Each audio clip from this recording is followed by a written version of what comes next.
څنګه کولی شو خپله حافظه تیزه یا قوي کړو؟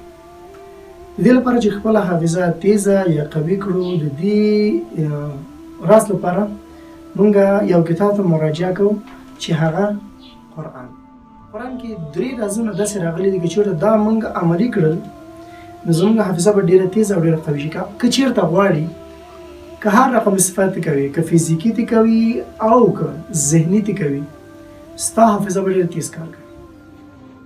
قرآن شریف کې الله جل جلاله په سورة ال عمران کې په 3 سورت کې او په 118 آیات کې فرمایي: ان ينصركم الله فلا غالب لكم وان يخذلكم فمن ذا الذي من بعده وعلى الله فليتوكل المؤمنون.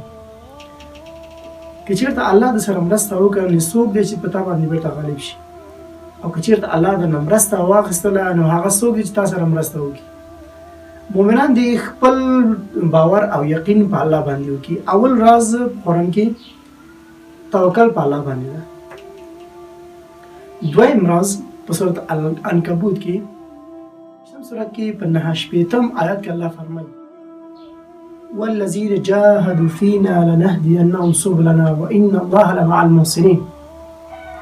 الله جل وایي که چېرته تاسو دین کې مرسته وکړله، کوښښ مو وکړل، نو زه به تاسو ته لاره وښیم.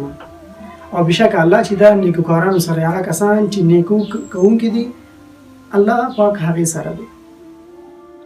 دویم راز په قرآن کې الله وایي زحمت وباسل، هارډ ورکینګ. دویم راز هارډ ورکینګ یا زحمت وباسل. او دریم الله جل جلاله سورت نحل کې 14 سورت کې په 43 آیات کې وایي: فاسألوا اهل الذکر ان کنتم لا تعلمون. که چېرته ته نه پوهېږي نو هغه کسان نه پوښتنه وکړه چې هغه پوهېږي.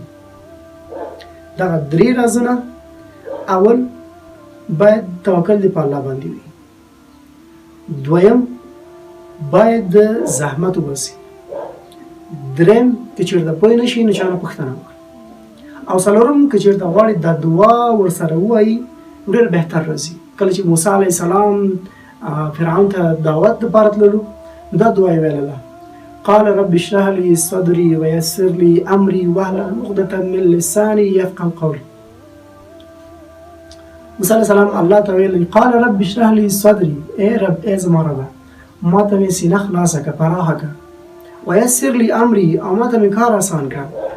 واحلل عقدة من لساني، او زما د ژبې نه لکونت لرې کړه.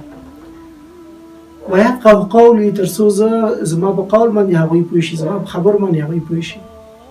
نو 3 رازونه او دغه دعا ستاسو حافظه تیزه او قوي کولی شي.